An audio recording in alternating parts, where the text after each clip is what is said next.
Welcome back to the podcast Blueprints of the Bible. Today's episode is called The Foundation. We're exploring a concept that blends scripture, economics, governance, and the future of society. I'm joined by our guest. Welcome. Thank you. I'm glad to be here. Let's start with the word, Zion. A lot of people have heard it in pop culture, even in films like The Matrix, where Zion is the last human city. But biblically speaking, what does Zion represent? Zion is often understood as the kingdom of YHVH. While many associate it with Jerusalem, Scripture expands the idea. In the book of Revelation, we see a vision of New Jerusalem descending from heaven to earth, creating a structure which promotes peace and wisdom among the people. You also connect Zion to the Hebrew letter Zayin. Why is that important? Zayin is the seventh letter, symbolizing Shabbat, rest and completion. It's sometimes depicted as a vav with a crown, like a scepter. The vav functions as a hook, conjoining various ideas together. Without the vav, ideas remain separated. With it, they become unified. Zion represents that successful joining, separate parts brought into harmony. It's the overcoming of separation. Originally, Israel was given the oracles of YHVH to become a nation of priests. A priest serves. A king rules. Israel was meant to instruct the nations, not dominate them. But according to Hosea 4 verse 6, Israel lost the role of priest. So Zion isn't about domination, it's about service. Exactly. And service reframes everything. Jesus said he came to call sinners to repentance. He often ate with the sinners like tax collectors, thieves, and harlots. Jesus understood that desperation drives much of what we call sin. The problem wasn't simply individual morality. It is structural desperation. So if we're building Zion, the foundation cannot be desperation. We must build on hope, cooperation, and value. That brings us into economics.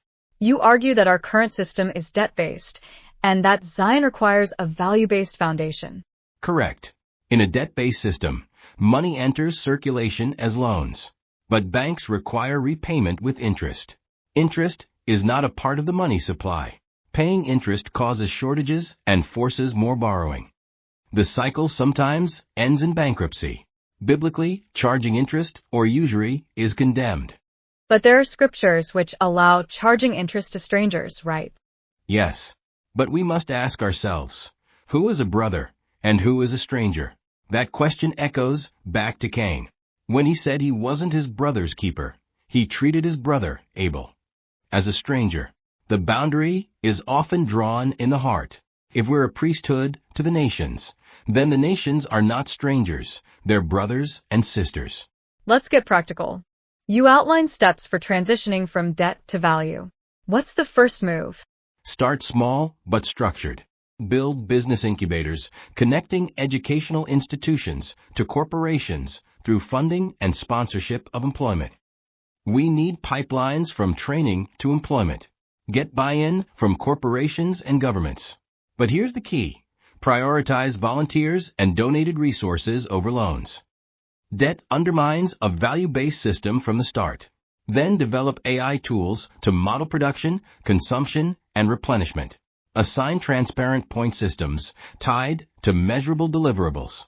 Over time, participants earn value based on contribution. So banking in the future wouldn't involve loans or credit? No, everyone would receive a base amount of points to buy necessities, and any other activities would earn additional points. The algorithms should be public and transparent. The more the system produces, the greater the base points distributed and the more production should be possible, similar to stock dividends. You outline long-term goals like automation, autonomy, renewability, and support of nature. Yes, automation increases productivity, raising the base value for everyone. Autonomy means bottom-up governance.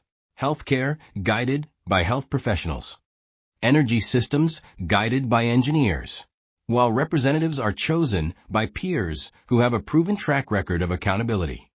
These are selected to coordinate across committees and geographies in their field of expertise only.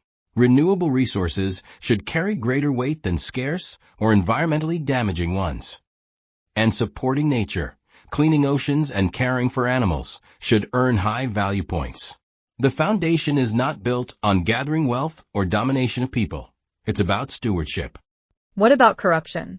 There must be measurable accountability. If a task normally takes 8 hours and consistently runs far beyond reasonable limits, without justification, penalties apply, ratings decrease, influence diminishes, participation becomes tied to responsibility, freedom and accountability rise together.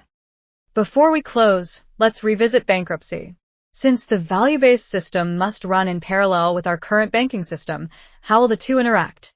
As we discussed earlier, when a bank issues a loan, that principal becomes part of the money supply. But interest does not. If borrowers default, collateral is seized and resold. On a bank's balance sheet, money is a liability, but confiscated assets become income. Over time, bankruptcies transfer real assets from producers to financial institutions. That steady transfer of wealth is the mountain that must be climbed if Zion is to become reality. So Zion isn't merely theological, it's an ideological structure. Exactly. It's about foundation. If the cornerstone is service, cooperation, and value, rather than domination and debt, then peace becomes a greater possibility. Powerful conversation. Thank you for joining us. Thank you.